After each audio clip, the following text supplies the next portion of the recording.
새로운 신, 배울 신, 무엇보다 믿을 신, 뉴스 신세계 헬마우스 임경빈 작가님 나오셨습니다. 안녕하세요. 안녕하세요. 예, 금요일날 제가 하루 쉬었습니다. 다들 걱정을 많이 해주시더라고요. 저도 뭐 봤습니다. 방송 봤는데 요즘 하 시절이 수상하여서 네. 그러니까 누가 잠깐 쉬기만 하면은 잘린 거냐고 다들 물어봅니다. 벌써 뭐 혹시 뭐 압수수색 됐나요? 뭐 잡혀갔나요? 뭐 이런 얘기까지 나오시는데 뭐 농담으로 하신 말씀도 있지만 또 진심으로 걱정이 돼서 그런 말씀 주신 분들도 계시리라고 생각을 합니다. 이런 얘기가 하루 쉰 걸 가지고 이제 농담 아닌 농담이 오고 가는 것 자체가 지금이 참 하수상한 세월이구나라는 생각을 하게 됩니다. 9566님, 신명사님 금요일 하루 못 만나서 오늘이 너무 기다려졌어요. 저도 기다려졌습니다. 이러면 안 되는데 조금 더 쉬고 싶었습니다. 이래야 되는데 아니 정말 기다려졌습니다. 예. 자, 오늘도 후쿠시마 오염수 방류 관련해서 박구영 국무조정실 1차장이 일일 브리핑을 이어갔습니다. 그렇습니다. 이 일일 브리핑 언제까지 하는 건지 사실 좀 궁금하긴 한데요. 네. 일단 어제까지 오염수 방류 이뤄진 그 누적 양을 이제 브리핑을 해줬습니다. 첫 사흘 동안, 그러니까 어제까지 방류된 첫 사흘 동안의 누적량이 153만 4천 리터라고 하고요. 그동안에 배출된 삼중수소의 누적량이 2,460억 베크럴로 집계가 됐다라고 밝혔고, 특히 좀 관심을 모았던 거는 삼중수소의 측정량이 이제 기준치 이하냐 여부일 건데, 원전 3km 이내의 해양 삼중수소를 이제 측정한 결과 검출 하한치인 4.6 베크럴 미만으로 기준치를 크게 하회하고 있다라고 설명을 덧붙였습니다. 그런데 뭐 아시다시피 사실 배출 초기에는 이렇게 될 결과를 뭐 모두가 다 예측하고 있었던 거고, 어떻게 보면 초기부터 문제가 생긴다면 그게 더 이상한 일이기 때문에 어느 정도 이제 예측한 범위 내에서 발표가 이루어지고 있다 이렇게 봐야 될 텐데, 문제는 이 설명들이 결국엔 다 도쿄전력 측에서 제공하는 자료에 기반하고 있다는 점입니다. 이 문제점을 극명하게 보여주는 오늘 브리핑에서의 발언들 저희가 좀 정리를 해봤는데요. 직접 들어보시겠습니다. 네. 또한 도쿄전력은 방출 이후 오염수의 영향을 확인하기 도쿄전력은 해수 치수구와 상류 수조 그리고 K4 탱크에서 도쿄전력은 시간당 약 13,750세제곱미터 이상의 해수에 이에 대해서 정부가 그 도쿄전력 측에 좀 여러 가지 경위를 좀 확인을 해봤습니다. 색이 여러 가지 형태로 변화할 수 있다고 그 일본 측이 설명을 해왔습니다. 도쿄전력을 믿을 수 있습니까? 그리고 저는 이제 방송 만드는 사람 입장에서 봤을 때는 저럴 거면 그냥 도쿄전력 측 자료를 번역해가지고 홈페이지에 올리는 게 효율적이지 않을까라는 생각이 들 정도인데, 네. 말씀하신 대로 도쿄전력 측이 제공하는 데이터를 신뢰할 수 있느냐는 문제는 꾸준히 제기가 되어 왔습니다. 아시다시피 2011년에 원자로가 폭발했을 당시에도 노심 용융에 대한 문제라든지 냉각수 투입 문제, 그리고 원자로 폭발 여부 등등에 대해서 모두 거짓말로 일관하다가 나중에는 일본의 이제 당시 간나오토 총리한테 직접 지적을 받았었던 그런 간나오토 전력도 총리가 수상 관저에 있다가 도쿄전력 근처까지 후쿠시마까지 가요.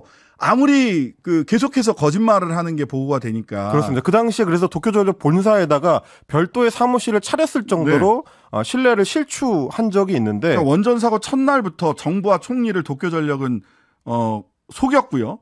멜트다운, 그러니까 연료봉이 멜트다운 되고 있는 중에도 그런 일 없다라고 허위 보고했고, 반응 없는 방사선 측정 기구를 들이대면서 안전합니다 이런 얘기도 했어요. 그렇습니다. 그럼에도 불구하고 지금 이제 우리 정부의 발표는 주로 도쿄전력 측에서 이제 제공하는 자료에 기반하고 있고요. 지난 주말 동안 이제 인터넷 커뮤니티를 상당히 좀 뜨겁게 달궜던 얘기가, 후쿠시마 원전 인근에서 이제 촬영된 영상을 보니까 오염수 방류 직후에 바닷물 색깔이 변한 것 같다라는 이제 영상과 사진들이 이제 많이 돌아다녔습니다. 이 문제에 대해서 박구현 차장이 오늘 이제 답변을 했는데, 도쿄전력 측의 관련 내용을 문의한 결과 이 사진은 오후 1시 5분 정도에 촬영된 이 영상의 캡처 사진인데, 실제로 오염수가 바다로 흘러나오는 시점은 오후 1시 13분부터였기 때문에 시간 순서가 맞지 않는다, 가짜 뉴스다라고 규정을 하기도 했습니다. 그리고 바다 색깔 같은 경우는 암초 때의 위치라든지 빛의 반사량이라든지 많고 적음 이런 거에 따라서 이제 바뀔 수가 있다라는 게 도쿄전력 측의 이제 해명이다라고 이야기를 했습니다. 그래서 이제 이런 얘기를 듣다 보면 일본 정부에서는 별도로 이제 홈페이지에다가 한글도 따로 이 서비스 한다고 하는데 그걸 그렇죠. 기다리는 게 나을 수도 있겠다라는 생각이 좀 들 정도였습니다. 그리고 방류된 오염수가 언제쯤 우리 해역으로 유입될지 이걸 놓고도 여전히 논란입니다. 우리 정부는 그동안 4년 내지 5년쯤 걸릴 것이다라고 예측을 하면서 한국원자력연구원하고 한국해양과학기술원의 해양 확산 시뮬레이션 결과를 근거로 들어왔습니다. 그런데 이제 이렇게 되려면 결국 이제 중요한 그 고리가 되는 것이 일본 근해를 지나는 쿠로시오 해류가 네. 일종의 방파제 역할을 해서 후쿠시마 원전에서 이제 방출된 오염수를 곧바로 태평양 북쪽으로 이제 밀어 올려 가져가야 되는데 과연 그게 이제 제 기능을 충분히 할 수 있느냐에 대해서 최근 들어서는 좀 의문이 제기되고 있습니다. 왜냐하면 기후 변화의 영향으로 쿠로시오 해류의 세기가 예전에 비해서 상당히 좀 약해졌다라는 평가가 많이 나오고 변동성이 그만큼 커지면서 여러 갈래로 해류가 이제 흩어지거나 우리 쪽으로 빨리 흘러 들어올 가능성도 있다라는 얘기들이 나오고요. 그래서 이 독일 헬르몰츠 해양연구소 같은 경우는 지난 2012년에 연구해서 네. 세슘 137이 한 7개월 정도 안에 한국 해역에 들어올 수도 있다라는 예측을 내놓은 바가 있고 중국의 칭화대 같은 경우도 물론 이제 중국은 굉장히 좀 강경한 입장입니다만 한 400일 정도면 한국 영해에 오염수가 도달한다라는 발표를 한 적도 있습니다. 여전히 논란입니다. 이런 논란, 과학적 논란이 있을 때 생명과 안전과 관련해서 정부는 또 인류는 어떤 판단을 해야 되느냐? 가장 보수적인 판단을 해야 된다라고 저는 알고 있습니다. 그렇게 배웠고요. 그런데 특정 의견만이 과학이고 나머지는 괴담이라고 공격을 하거나 그렇게 비판을 하면 그것이야말로 가장 비과학적인 태도죠. 항상 과학은 반증 가능성, 반증이 있으면 그것을 통해서 기각되고 새로운 이론을 세운다라고 하는 반증 가능성이라고 하는 것이 현대 과학의 기본적인 기준이거든요. 그렇습니다. 반증 가능성을 열어놓는 것이. 그런데 이렇게 연구소마다 연구자마다 다른 예측 결과를 가지고 온다면 가장 보수적인 판단을 하는 것이 가장 과학적인 태도가 아닌가. 정무적으로도 그렇고 그런 생각을 하지 않을 수 없습니다. 자, 후쿠시마 방문 전문가 1차 미팅 출입 허용 등 문제 아직도 협의 중이네요. 결론이 안 났어요. 그렇습니다. 이제 오염수 방류 상황을 이제 점검하겠다라고 하면서 어제 우리 이제 전문가 3명이 일본으로 출발을 했는데 일단 현지에 도착하긴 했는데요. IAEA 사무소 관계자하고 출입 허용 문제를 협의 중이다라고 오늘 아침에 박구현 1차장이 밝혔습니다. 그러니까 제3국의 전문가가 어떤 프로세스로 이 IAEA의 사무소에 이제 출입을 할 수 있는지 이거 여부를 일본 측과 IAEA 측이 아직 이제 확실히 결정을 안 한 상태라서 이 양자 간의 협의가 이루어지고 있는 중이고 이 협의가 끝나야지만 우리 측 인원이 실제 IAEA 사무소에서 어떤 활동을 할 수 있을지도 결정이 된다. 그러니까 일단은 일본 측과 IAEA의 협상이 끝나고 그 뒤에 우리 측하고 협의를 해야 된다는 게 되기 때문에 그러면 그동안에 우리 정부에서 얘기했을 때는 일본 측하고 얘기가 잘 돼서 2주에 한 번 정도씩 방문해가지고 조사를 하는 게 상주 인원이 전문가가 가 있는 것보다 오히려 더 낫다. 라고 우리 외교부 장관이 직접 얘기했던 내용이거든요. 근데 정작 알고 봤더니 출입 허용 문제도 아직 정리가 안 됐다라고 하니까 그러면 왜 그렇게 언론에 대대적으로 홍보를 하면서 우리 전문가를 주말에 급하게 파견해야 했느냐. 정리하고 보냈어야 되는 거 아니냐 이런 얘기가 나올 수밖에 없는 거죠. 예, 첫 번째는 외교부 장관이 대통령의 기시다 총리한테 요구했던 것을 굉장히 웃기는 말로 만들어버린 거죠. 기시다 총리한테 대통령은 분명히 상주하는 걸로 얘기를 했는데 처음부터 그러면 2주에 한 번씩 갈게요. 이렇게 했어야 되는 거 아니에요? 그렇죠. 또 대통령의 말을 굉장히 우스운 말로 첫 번째 만들었고 두 번째는 이 긴 시간 동안은 뭐 하느라고 아직 출입 문제도 허용하지 못하고 사람 먼저 보냈느냐 말을 하지 않을 수 없습니다. 대통령을 우습게 만들고 매우 무능하게 일 처리를 하고 있다라는 비판을 국민들로부터 들을 수밖에 없는 상황 아닌가라는 생각이 듭니다. 대통령실에서는 일주일간 매일 수산물 먹고 일주일 뒤에는 뭐 이틀에 한 번씩 먹는다고요? 그렇습니다. 일단 이제 이번 주는 매일 수산물 메뉴를 제공하고요. 다음 주부터는 주 2회 이상을 국산 수산물로 주 메뉴에 제공을 하겠다라고 공지를 했습니다. 그래서 오늘은 일단 광어 우럭 모듬회가 제공이 됐고 내일은 제주 갈치조림과 소라무침이 메인, 30일에는 멍게 비빔밥, 31일에는 바다장어 덮밥과 전복 버터구이 등이 이제 제공될 예정이라고 합니다. 메뉴를 보니까 저도 사실 먹고 싶을 정도로 굉장히 좀 이게 좋네요. 진수성찬인데요. 어쨌든 대통령실은 언론 공지를 통해서 오늘 점심에 평소보다 1.5배 많은 인원이 구내식당을 이용했다. 그만큼 많은 사람들이 몰려서 메뉴가 25분 만에 조기 매진됐다라고 굉장히 좀 홍보를 강하게 하고 있습니다. 네, 제가 MBC 구내식당을 굉장히 좋아하는데요. 조기 매진되거나 1.5배 내지 2배 되는 날이 있습니다. 복날 삼계탕 나오면 1.5배 내지 2배로 늘더라고요. 조기 매진되고. 이런 것도 뉴스로 한번 만들어서 국산닭 홍보 뭐 이런 거 한번 해볼까요? 이것도 좋은데요. 하셔야죠. 책임 있게 하셔야 됩니다. 딴 걸 안 하니까 문제입니다.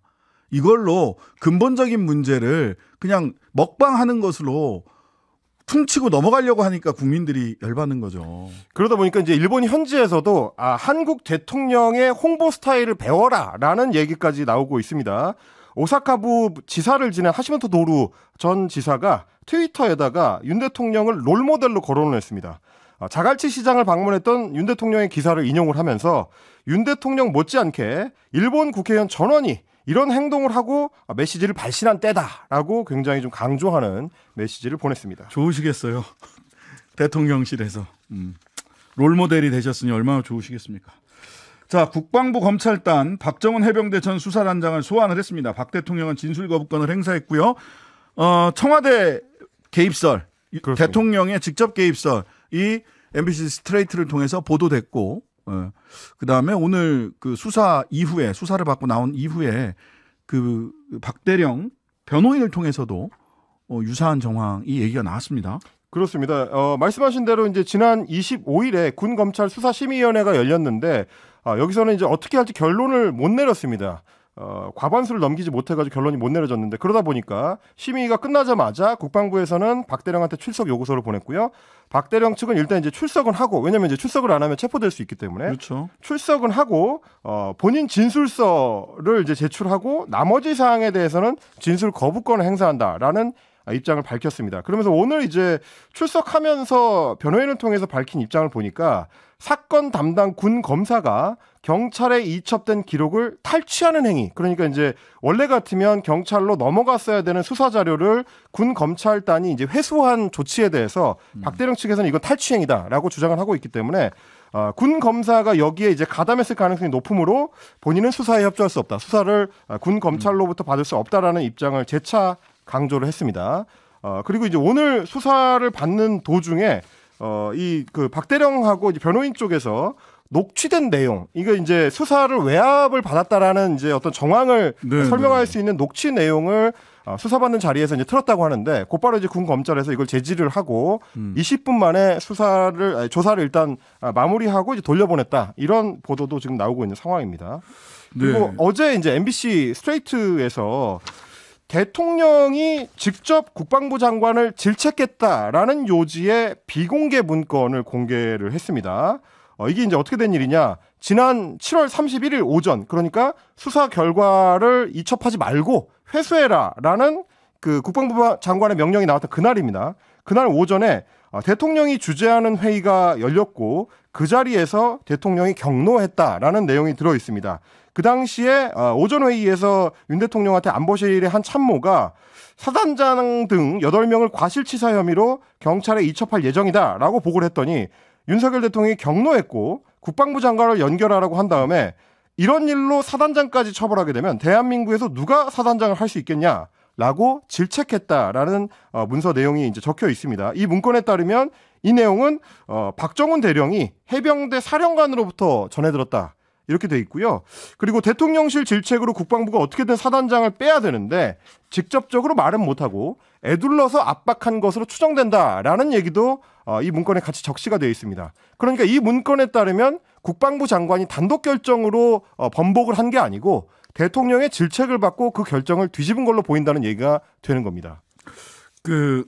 아까 출석한 외압의 배후를 알 수 있을 만한 출석해서 외압의 배후를 알 수 있을 만한 녹음 파일을 틀자 군 검사가 당황해 수사가 중단됐다. 군 검찰 측에서 먼저 기록을 못하겠다는 의사를 전달하며 나갈 것을 통보했다라고 박대령 측 변호사는 얘기를 했어요. 기록하지 않은 겁니다. 수사 기록을 남기지 않겠다. 수사 기록을 남기지 않은 거예요. 여기에 대해서 국방부 검찰단 측은 박 전 단장 측이 먼저 조사 불응과 진술 거부 의사를 밝히면서 갑자기 녹음 파일을 재생했고 영상 녹화실에서 정식으로 조사할 것을 정중히 권하자 재생을 중단하고 복귀했다.